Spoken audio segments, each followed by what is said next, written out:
बात पलट चुकी थी। उसके साथ जो हुआ उस पर उससे अभी तक यकीन नहीं हो रहा था। उसके हाथ में अपने पिता की तस्वीर थी, लेकिन उस तस्वीर में वो गुस्से से भरी निगाहों से राणा को देख रहा था। अगर उसका बस चलता तो वह अभी के अभी राणा का सर काटकर अपने पिता की मौत का बदला ले लेता। मैं तुमसे पूछना ही भूल गया, इतने सालों तक तुम थे कहाँ? कहाँ थे तुम? पापा के जाने के बाद मैं एक अनाथ आश्रम में पला पड़ा। कई सालों के बाद वहां से निकला, काम करने लगा ताकि पढ़ाई के लिए पैसे जोड़ सकूं। लेकिन इस दौरान आप लोगों ने मुझे ढूंढा क्यों नहीं? टाइगर, ऐसा नहीं है कि मैंने तुम्हें ढूंढने की कोशिश नहीं की। जैसे कि मैंने तुम्हें बताया कि तुम्हारे पापा के जाने के बाद माफिया वर्ल्ड में अफरा तफरी मच गई थी। हम उसे भी संभाल रहे थे और तुम्हें भी ढूंढने की कोशिश कर रहे थे, लेकिन वक्त के साथ साथ तुम्हारा चेहरा भी बदल रहा था, इसलिए तुम्हें ढूंढने में बहुत मुश्किल हो रही थी। फिलहाल अब तुम मिल गए हो। अब तुम्हें देखकर मोंटी और बाकी सब लोग बहुत खुश होंगे। मोंटी का नाम सुनते ही अभिनव को गुस्सा आ गया था। मोंटी एक गद्दार का बेटा था। अभिनव ना तो उस गद्दार के बेटे से मिलना चाहता था और ना ही बात करना चाहता था। लेकिन पापा ने तो मुझे कभी इस माफिया ग्रुप के बारे में कुछ बताया ही नहीं है। वो चाहते तो मुझे बता भी सकते थे। तब तुम बहुत छोटे थे, शायद इसीलिए संजय ने तुम्हें इन सब चीजों से दूर रखा। लेकिन मेरा यकीन मानो, मैंने तुम्हें ढूंढने की बहुत कोशिश की। अब तुम मिल गए हो तो मुरझाया हुआ द माफिया किंग फिर से जिंदा हो जाएगा। चीयर्स। अभिनव के मन में कई सारे सवाल उठ रहे थे। उसे समझ नहीं आ रहा था कि राणा का राज अकरम और बाकी लोगों को पता क्यों नहीं चला और क्यों एक गद्दार का बेटा अभिनव की गद्दी पर बैठा हुआ था। इससे पहले कि अभिनव अपने आप को कोई जवाब दे पाता, अकरम उसके पास आया और उसने अभिनव को 50 करोड़ रुपए का एक चेक थमा दिया। ये लो, इसे रख लो। जब तक तुम टाइगर की पोजीशन नहीं पा लेते, तब तक तुम्हें इसकी जरूरत पड़ेगी। अभिनव ने अकरम के हाथ से चेक लिया और उसे देखने लगा। उसकी जिंदगी पलट तो गई थी, लेकिन अभी भी ऐसे कई सवाल थे जिनके जवाब उसे नहीं मिले थे। एक बात और, तुम्हारी असली पहचान के बारे में फिलहाल किसी को कुछ पता नहीं लगना चाहिए। इसलिए अभी तक जैसे जीते आए थे वैसे ही जीते रहना, समझे? अभिनव ने हाँ में सिर हिलाया और दोनों कमरे से बाहर आ गए। इधर अनन्या चिंता भरी निगाहों से उस कमरे के दरवाजे को देख रही थी जिसमें अभिनव और अकरम थे। वो ये जानने के लिए बेताब थी कि उन दोनों के बीच अंदर क्या बात हो रही थी और अभिनव को आने में इतनी देर क्यों लग रही थी। लगता है आज अभिनव अपनी दवा चखेगा।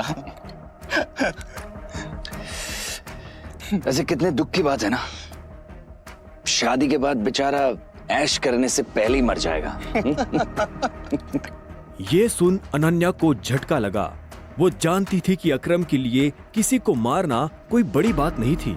अकरम सर इस जैसे गटर के चूहों को बर्दाश्त नहीं करते हैं, साफ कर देते हैं। देखना ये भी नहीं बचेगा। इसे कहते हैं शादी करके मर गया, वो बात सच हो जाएगी। ये अनन्या को ये सुनकर बुरा लगा। कोई इंसान किसी दूसरे इंसान की मौत पर खुश कैसे हो सकता था? प्लीज एटलीस्ट उसके बारे में इस तरह से बात तो मत करो। तो कैसी बातें करें? जिसके जैसे लक्षण होते हैं ना, उसके बारे में वैसी ही बातें होंगी। देवेन सही कह रही है, वो बिल्कुल ठीक कह रही हो। हमें उसके बारे में ऐसे बात नहीं करनी चाहिए। वैसे भी मेरे दादाजी ने कहा था कि मरे हुए लोगों के बारे में ना गलत बात नहीं करनी चाहिए।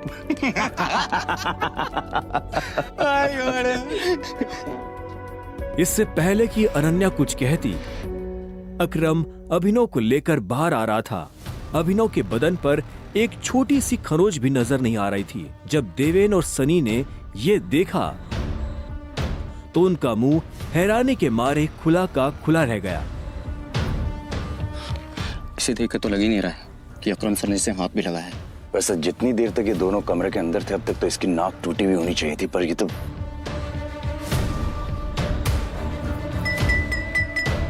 लेडीज एंड जेंटलमैन, मैं आप सबको किसी से मिलवाना चाहता हूं। ये अभिनव, मेरे सबसे पुराने ड्राइवर का बेटा। मेरी ये बहुत अजीज है। ये अकरम ने जैसे ही अभिनव का सबसे परिचय करवाया तो देवेन और सनी खुश हो गए, लेकिन अनन्या को ये सुनकर झटका लगा। Enjoy the party please. इतने में अकरम ने कहा और अभिनव को अकेला छोड़ बाकी लोगों से मिलने के लिए निकल गया। देवेन और सनी को अभी तक समझ नहीं आ रहा था कि अकरम अभिनव को इतना भाव क्यों दे रहा था। अभिनव को इस बात से कोई लेना देना नहीं था कि सनी और देवेन उसके बारे में क्या सोच रहे थे। उसकी आंखों के सामने बस रह रहकर अपने पिता की शक्ल आ रही थी। उसे वो रात याद आ रही थी जिस रात को राणा ने संजय को गोली मारी थी। अभिनव को ये भी याद आया कि उसे खुद भी गोली लगी थी, लेकिन उसकी किस्मत अच्छी होने की वजह से वो बच गया था।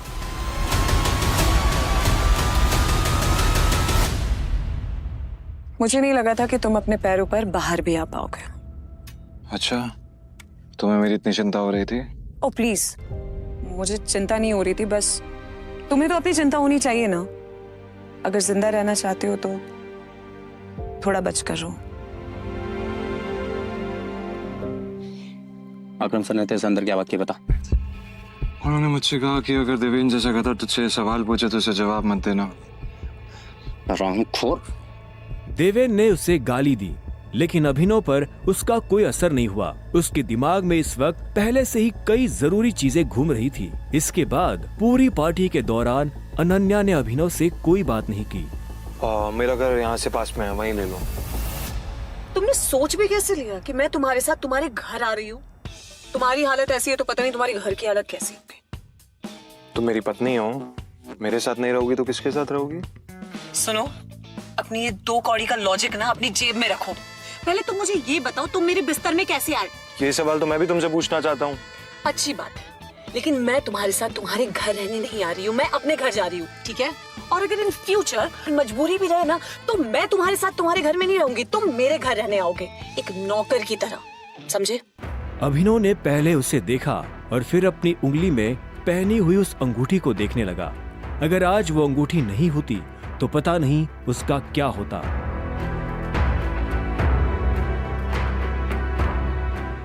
अगली सुबह जब अभिनव का अलार्म बजा तब वो फिर से वही सपना देख रहा था। अलार्म की आवाज सुन वो झटके से उठा और अपने बिस्तर पर बैठ गया। उसने उठते ही मन ही मन सबसे पहले अकरम को धन्यवाद दिया, जिसने उसके पिता की कंपनी को इतने सालों बाद भी जिंदा रखा, लेकिन साथ ही उसे अपने पिता को खोने का मलाल भी था। इसी ख्याल के साथ अभिनव बिस्तर से उठा और अपने काम पर जाने के लिए तैयार होने लगा। अकरम के हिसाब से उसकी डिलीवरी बॉय की जॉब उससे अपनी पहचान छुपाने में काफी मदद कर सकती थी। अभिनव ने अपनी जेब में अकरम का दिया हुआ चेक डाला और घर से निकल गया। 1 घंटे बाद जब वो अपनी बाइक से ऑफिस आया और कॉरिडोर में चलने लगा तो उसे पीछे से आवाज आई। A delivery boy. यह आवाज उसके साथ काम करने वाले हरीश की थी। उसे ऑफिस में अपना काम करने की नहीं, अभिनव को चिढ़ाने की तनख्वाह मिलती थी। क्या हुआ, कुछ काम है? मुझे देर हो रही है। हाँ, अबे तुझे किसी मीटिंग में जाना है, बॉस तुझे बुला रहा है। और भाई कल तू कहाँ चला गया था बिना बताए? अपने बाप की बारात में गया था क्या? ये सुन अभिनव की नसें गुस्से में फटने को आई थी। वो चाहता तो अभी हरीश के सारे दांत एक मुक्के में अलग कर सकता था, लेकिन उसने अपने आप को शांत किया और उसकी बात का जवाब दिए बिना अपने बॉस के कैबिन की तरफ बढ़ने लगा। Good morning sir. ऐसा क्या है गुड इस मॉर्निंग में? अभिनव के पास इस सवाल का कोई जवाब नहीं था। ऐसे में उसके बॉस ने आगे कहा, कल तुम बिना बताए चले कैसे गए? अभिनव के पास इस बात का भी कोई जवाब नहीं था। वो चाहता तो अपने बॉस को कोई बहाना बनाकर टाल सकता था, लेकिन अभिनव झूठ नहीं बोलना चाहता था। कल कितनी सारी डिलीवरी थी, तुम्हारी वजह से हमारा कितना नुकसान हुआ तुम्हें पता है? पर सर मुझे महीने में कैजुअल लीव तो मिलती है, तो शट अप! काम तो तुमसे होता नहीं है, बस बहस करने चले आते हो। ये कंपनी तुम्हारे बाप की है। ये सुनते ही अभिनव का पारा गर्म हो गया था। उसने गुस्से में अपनी मुट्ठी भींच ली और घूरते हुए अपने बॉस को देखने लगा। घूर क्या रहा है?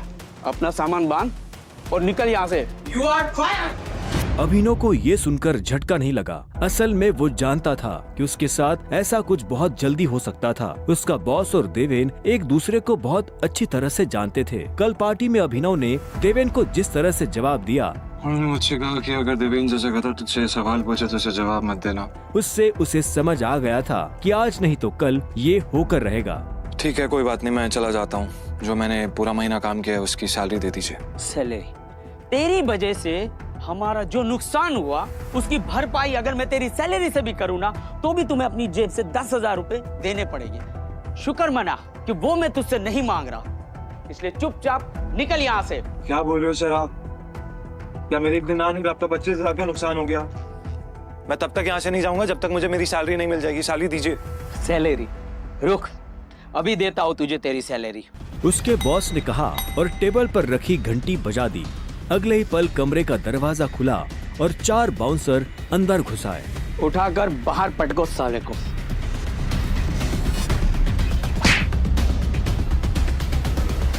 बॉस के मुंह से ये सुनते ही वो चारों अभिनव पर धावा बोलने के लिए टूट पड़े, लेकिन इससे पहले उनमें से कोई अभिनव पर हमला कर पाता अभिनव ने उन्हें पटकनी दे दी थी। उसने किसी का हाथ तोड़ा तो किसी का पाँव, किसी के पेट में मुक्का मारा तो किसी के पेट पर लात। देखते ही देखते बॉस के सारे आदमी ढेर हो गए थे। बॉस ये देख भौचक्का रह गया था। अभिनव अब सीधा बॉस के पास आया और उसकी गर्दन पकड़कर बोला, सैलरी।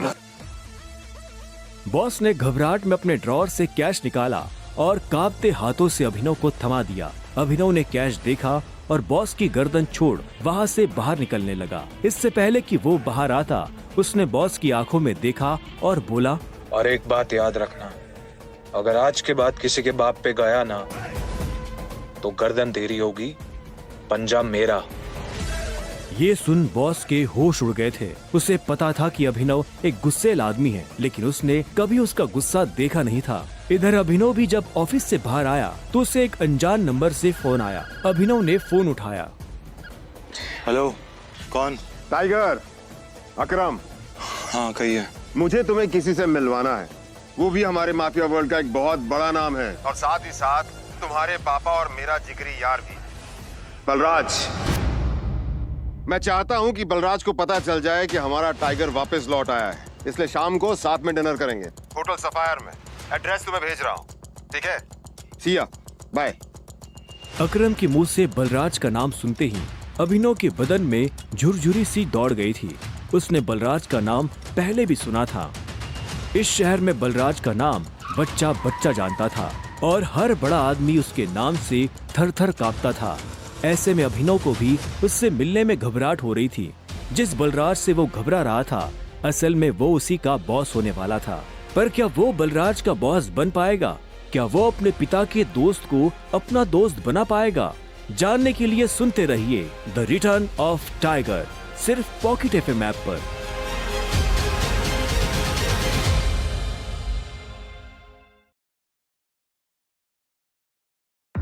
क्या आपको सच में लगता है मुझे बलराज जी से मिलना चाहिए? वो अभी तक बलराज के नाम से कांप रहा था। अकरम भी उसकी घबराहट समझ गया था। बलराज जी, सिर्फ बलराज कहो। तुम टाइगर हो यार, और जंगल में सारे जानवर टाइगर के नाम के आगे जी लगाते हैं, लेकिन टाइगर कभी किसी जानवर के नाम के आगे जी नहीं लगाता। चलो शाम को मिलते हैं, बाय। अकरम के मुंह से ये बात सुनते ही अभिनव का कॉन्फिडेंस बढ़ गया था। वो अब उस टाइगर जैसा महसूस कर रहा था जो जू से निकलकर जंगल में आ गया हो। अभिनव अपने पुराने ऑफिस से निकलने के बाद अपने घर आ गया था। वो इतने आराम से अपने बिस्तर पर आखिरी बार कब लेटा था उसे याद ही नहीं था। वो बड़ी एक्साइटमेंट के साथ कमरे के दरवाजे की तरफ देख रहा था। Pizza delivery. सर, ऑर्डर सिर्फ 500 का था, आपने मुझे 1000 क्यों दिए? तुम डिलीवरी वाले बहुत मेहनत करते हो दोस्त, ये 500 रुपए तुम्हारी टिप। Thank you sir. इधर अभिनव उस पिज्जा बॉक्स को ध्यान से देख रहा था। उसे याद नहीं आ रहा था कि उसने आखिरी बार पिज्जा कब खाया था। वैभवी और अपने लिए घर लेने के चक्कर में उसने अपनी कितनी इच्छाओं को मारा था, इसका एहसास उसे आज हो रहा था, लेकिन अब वो रुकने वाला नहीं था। शाम को अभिनव होटल सैफायर जाने के लिए तैयार होने लगा था। उसने ग्रे कलर की शर्ट और ब्लैक कलर की पैंट पहनी थी। अभिनव के पास पहनने के लिए इससे अच्छा और कुछ नहीं था। जैसे उसने होटल को बाहर से देखा तो देखता ही रह गया। उसने आज तक इतने बड़े होटल को इतने पास से नहीं देखा था। रुको, अंदर का जा रहा है? अंदर ही जा रहा हूँ, क्या दिक्कत है? अंदर जाना है तुझे? तुझे क्या लगता है कि मैं तुझे अंदर जाने दूंगा? क्यों नहीं जा सकता मैं अंदर? अभिनव समझ गया था कि चीफ सिक्योरिटी ऑफिसर उसके कपड़े देखकर उसे जज कर रहा था। सुन, मैं तेरे जैसे लोगों को बहुत अच्छे से जानता हूँ। फालतू का तमाशा मत कर, निकल यहाँ से। कैसे जानता है तू मुझे? रिश्तेदार है मेरा। जब मैं अंदर जाने के लिए आया हूँ तो वापस क्यों जाऊंगा? ये होटल क्या तेरे बाप की है? बोलना। ये सुनते ही अभिनव का माथा गर्म हो गया, लेकिन उसने गुस्से में कुछ नहीं किया। वो शांत रहा ताकि लोगों का ध्यान उसकी तरफ ना जाए। अभिनव 2 कदम पीछे हटा और उसने फोन निकालकर अकरम को फोन मिला दिया। हाँ टाइगर, कहाँ पहुँचे?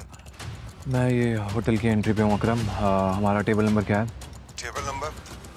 अरे मैं इस होटल का मालिक हूँ, मुझे टेबल बुक करने की जरूरत नहीं है।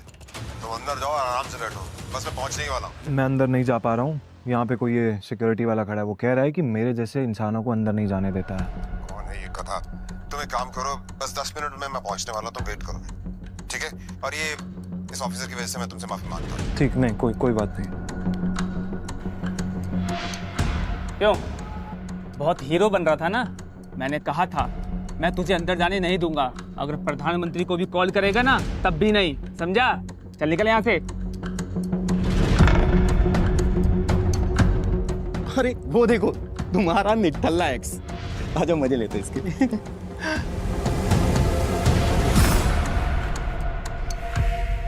इससे मैंने अपना बॉयफ्रेंड कभी माना ही नहीं। वैसे भी मैं अपनी से छोटे लोगों से बात नहीं करती, मुंह नहीं लगती उन्हें बॉयफ्रेंड क्या बनाऊं। तुम छोटे आदमी के मुंह नहीं लगती होगी, लेकिन ये छोटा आदमी तुम्हें एक सलाह देना चाहता है। इंसान की पहचान उसकी जुबान से होती है। जुबान संभाल के बात करो, वरना किसी दिन यही जुबान तुम्हारी जान ले लेगी।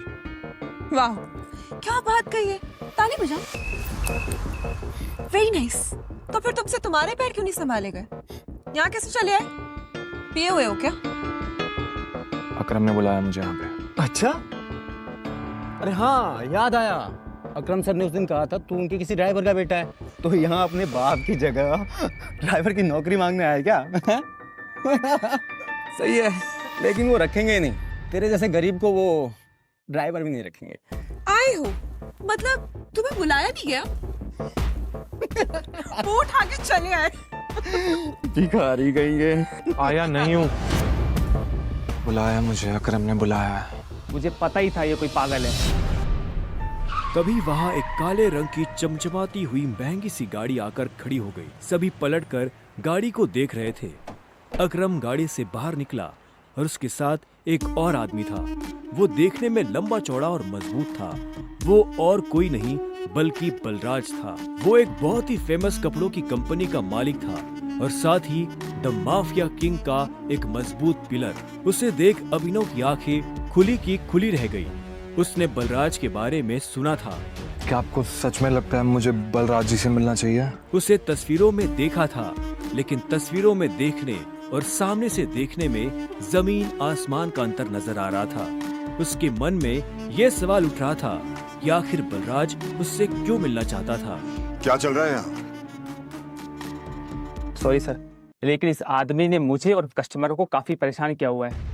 मैं इस चोर को अंदर जाने से रोक रहा हूँ तो ये यहाँ पे तमाशा कर रहा है। क्या तुम्हारी हिम्मत कैसे हुई इसे चोर कहने की? तुम होते कौन हो इसे अंदर जाने से रोकने वाले?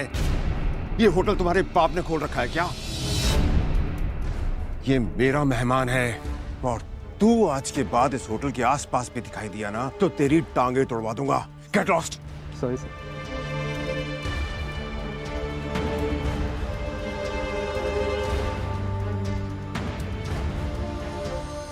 आई एम सॉरी टाइगर, इस बेवकूफ की वजह से। नहीं, असल में तो छोटा आदमी का दुश्मन बना हुआ है आज की। आओ चलो। अकरम ने अभिनव को अपने साथ अंदर आने का इशारा किया। अभिनव अकरम के पीछे चला जा रहा था। उसे महसूस हो रहा था कि बलराज भी अपने भारी भरकम पैरों के साथ अभिनव के पीछे आ रहा था। कुछ देर के बाद वो होटल के एक आलीशान से कमरे के बाहर आ चुके थे। इससे पहले कि वो अंदर जाते, होटल का मैनेजर उनके पास आया और बोला, good evening sir, welcome sir, can I get something for all of you? एक काम करो, जो भी लीकर अवेलेबल है उसकी लिस्ट भिजवा दो। Sure sir, but sir if you don't mind, अपने होटल में जितनी भी लिकर्स अवेलेबल हैं मुझे सबके नाम याद है।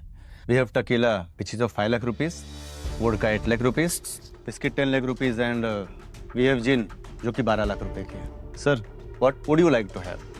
ग्रेट। क्या है कि आज मेरे यहाँ बहुत खास मेहमान आए हैं, तो इसलिए जो सबसे महंगी है वो भिजवा दो और बाकी सब चीजें भी। Sure sir, I will get the best liquor for all of you. Good evening sir. Good evening sir.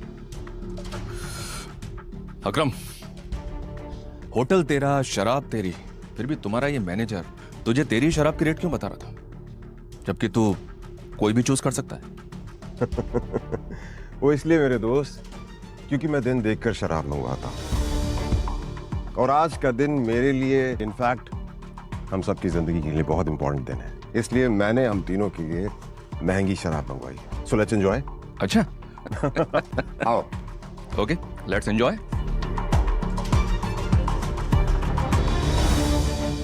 अब तुम्हें यहाँ अपनी पहचान छुपाने की जरूरत नहीं है। ये रूम प्राइवेट भी है और सबसे सेफ भी। बैठो। वो एक आलीशान कमरा था। वो तीनों बैठ गए। तब अभिनव बलराज को बहुत ध्यान से देख रहा था। बलराज, आज मैंने तुम्हें यहाँ एक बहुत इंपॉर्टेंट इंफॉर्मेशन देने के लिए बुलाया है। हमें संजय का बेटा टाइगर मिल गया है, लेकिन फिलहाल वो अंडरकवर है, इसलिए उससे तुम्हें मैं बाहर नहीं मिलवा सकता था। Sir your snacks and drink.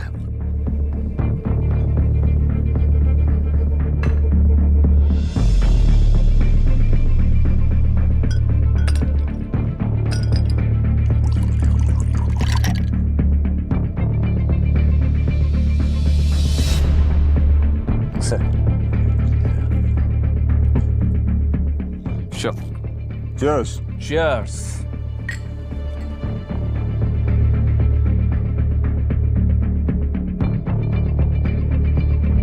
तो यही है टाइगर? हाँ, ये है हमारा टाइगर। और मैं चाहता था ये हमारी टीम के बड़े और भारी मेंबर्स से मिल ले, और मिलने के बाद जिस तरफ हम बढ़ रहे हैं उस तरफ बढ़ने में ये हमें लीड करे।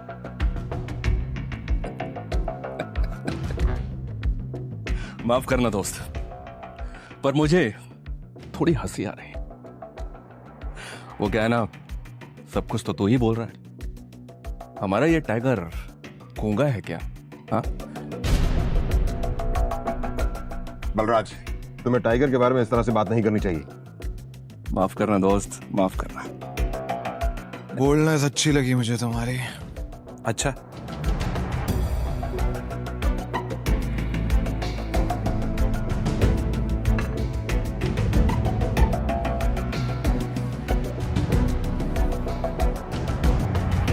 हो गए तुम बॉस, लेकिन ये मत भूलना तुम किसके सामने बैठे हो। टाइगर हूं मैं। टाइगर ना ही चुप रहता है, ना ही धीरे बोलता है। टाइगर सीधा धाड़ता है।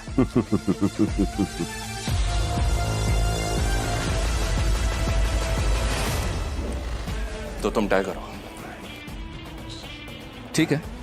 तो टाइगर ये बताओ, इतने सालों से कहां थे तुम? अब ऐसा तो नहीं हो सकता ना कि इतने सालों के बाद तुम हमारे सर पे आके बैठ जाओ और हम मान लेंगे कि तुम टाइगर हो। मजाक तो नहीं हो रहा है यार? क्यों अकरम, सही कहा ना? और जिस गद्दी की तुम बात कर रहे हो ना,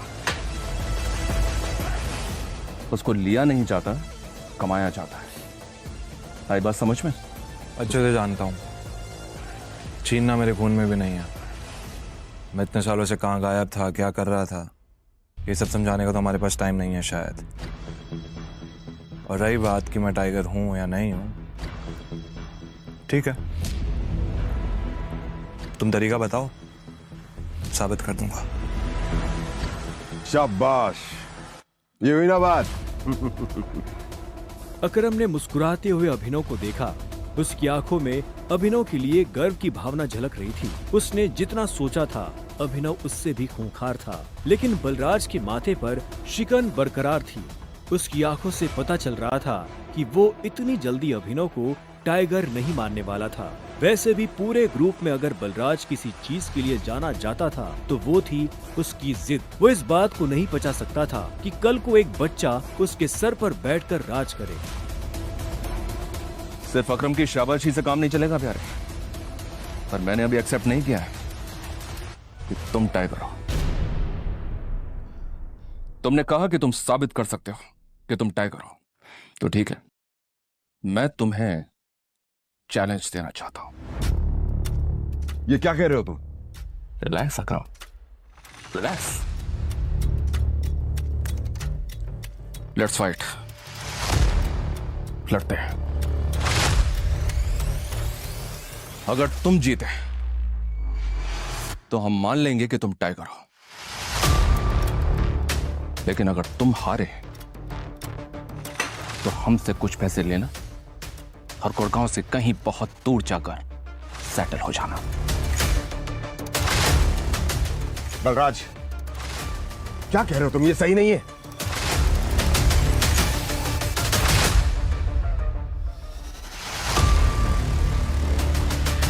लेट्स फाइट।